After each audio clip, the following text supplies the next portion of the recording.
Good morning. Many years ago, in a previous century, when I was at college in Portland, Oregon, I read a book. It was already, at that time, that was in the 60s, it was already a classic of Christian literature. It's called In His Steps. It's written by a man named Charles Sheldon. It's a novel story about a man who comes into a small town, and in that town he encounters various people in the course of his interactions, and at the end he walks into church on Sunday morning and he talks about how Christians in the community treated him badly. Shortly thereafter, that vagabond dies. And the pastor is so convicted by what happens, he challenges his people to live as Christ would live. In the business decisions and the decisions of a doctor and the decisions of various people in the community, to always know what it was like to walk in his steps. And it's based upon a passage in 1 Peter, the 2nd chapter, the 21st verse, that says, "To this you were called, because Christ suffered for you, leaving you an example that you should follow in his steps." So the book was entitled In His Steps, which is really bad theology. Let's just be honest about it. It's not what that verse says. The verse is not saying that at all when you read it in its context. It's a perfect example of taking one verse, taking it out of the context in which it is written, and making another interpretation out of it. Here is a better interpretation. This is the kind of life you have been invited into, the kind of life that Christ lived. He suffered everything that came his way so that you would know it could be done and also know how to do it step by step. Now let's say that together. By the time you leave here today, you're going to have this verse memorized. Or I will know why. Let's say it together. This is the kind of life you've been invited into, the kind of life Christ lived. He suffered everything that came his way so that you would know it could be done and also how to do it step by step.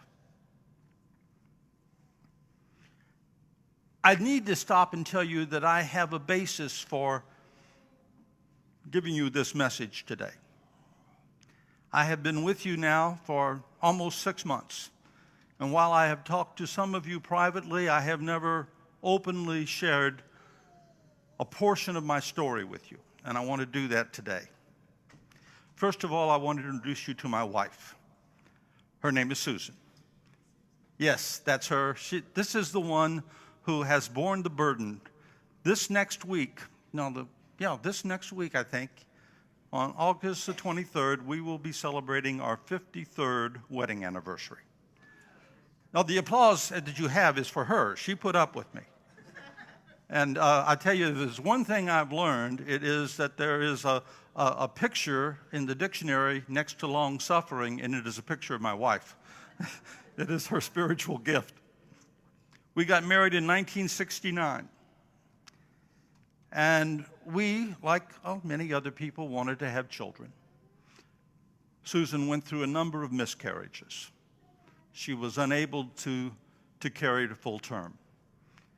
The last miscarriage that she had almost killed her. I stood by her hospital bed while she had tubes sticking everywhere. And she was in Morgantown, West Virginia, at the West Virginia University Medical Center in Morgantown. And I said my goodbyes to my wife. We thought she was dead.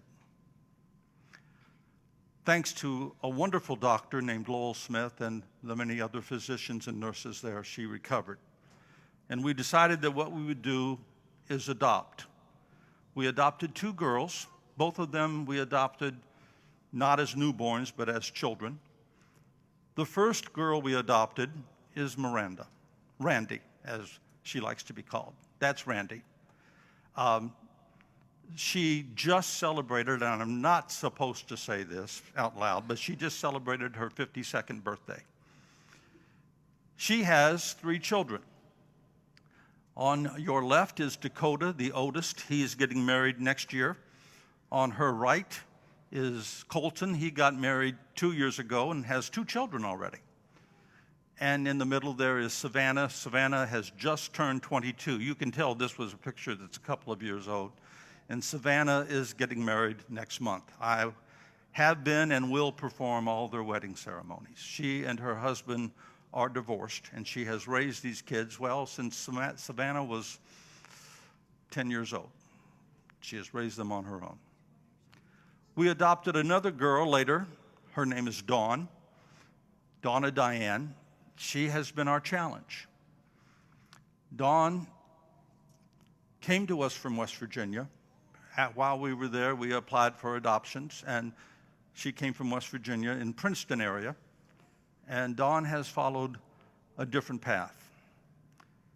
At a very young age, on the way home from school, somebody offered her a puff of marijuana, and that was the beginning of the end. She is highly addicted to alcohol and drugs. She has wandered around through this country trying to escape something inside of herself that we never could resolve for her. I have traveled to Boulder, Colorado, Atlanta, Georgia, Green Bay, Wisconsin, Las Vegas, Nevada, to pick her up and bring her home and rescue her time after time. And again, there's other places that I've gone. We have not seen Dawn or heard from her for 5 years. The longest stretch that we were absent from her was 9 years. We didn't know where she was, if she was dead or alive. She did come back into our lives about 5 years ago. We rescued her once again, and she returned to her addictions. So I know something about suffering. I have watched my children die in miscarriages. I have stood by my wife's deathbed on a couple of occasions. The last one was in 2014 when she suffered 3 grand mal seizures and had a massive stroke. Susan is now in a skilled nursing facility. I have seen my child's addictions. I have stood by my parents when they've died. I know something, not everything, but I know something about suffering. And I know that if we were to go around this room and we each tell our stories, we all know something about suffering. I know one thing, and that is that suffering lies to us. Suffering tells us that life is over. Suffering tells us that God is not going to take care of us, perhaps even that God is not real. Suffering tells us that our dreams have been deserted and they will never come true. Suffering tells us that we are being punished for something that we've done, and we then add guilt on top of our suffering. I know this about suffering. The truth that is found in 1 Peter 2:21 is a truth we all need to learn. Say it with me. This is the kind of life you have been invited into, the kind of life Christ lived. He suffered everything that came his way so that you know it could be done, and also how to do it step by step. Let me say 4 things that I know about suffering. And you could probably add 20 things to this list. I'm just going to hit 4. First of all, suffering challenges our faith. Like nothing else. We can have arguments and intellectual discussions that doesn't touch our faith until we engage in suffering. I was in a hotel room in Madison, Wisconsin on a Saturday evening. I was getting ready to begin a series of services at the church there in Madison. The following morning, Sunday morning, was the first of that series. I get a call. This was long before the age of cell phones. But my wife knew where I was staying. She called the hotel. She got a hold of my room, and I answered the phone, and she said that she was calling from Our Lady of Mercy Hospital in Dyer, Indiana, and that Don was in the hospital having attempted to commit suicide. I've never really known what it was to have the expression going weak in the knees. But I was standing, and I fell. I was far away from home. I was absolutely powerless to do anything. Daddy and husband couldn't fix it. My wife was there alone. Her friends that she had called had not yet arrived. And I couldn't be there with my wife and our 2 daughters. I tell you that my faith was challenged that day. And I found some faith when my knees collapsed and I found myself kneeling. God made my knees grow weak. God dropped me to my knees. And all I could do was pray. That's all. I mean, I was in the perfect position after all. And I prayed. And I honestly, in that prayer, questioned my faith. All those lies that suffering tells you, that God's deserted you, that your life is over, that you are absolutely powerless in this world, you're a victim of the whims of fate. All of those things crowded in. But I will tell you that that day, something changed. I began to understand the kind of suffering Jesus suffered. Now, I know it doesn't compare, but for me, I came to understand it a little better. I grew that night. I found out that suffering is a tool that is used to shape us. It molds us, and we get to decide the type of mold that we are set into, either that of faith or that of disbelief. I tell you that suffering changes the one who suffers, and it also changes the ones who love the one who is suffering. You cannot separate the pain of my wife's miscarriage from the pain of my being with her, or that my concerns over my daughter Dawn and her concerns over her own life, and my friends' concerns about me as they support me through all of this. It changes not only the sufferer, but those who love the sufferer. If that makes sense to you. I found that that was true for me.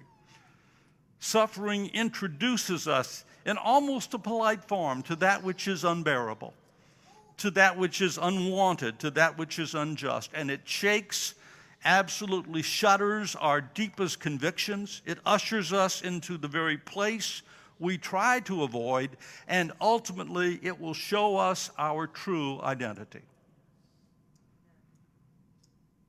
Say it with me.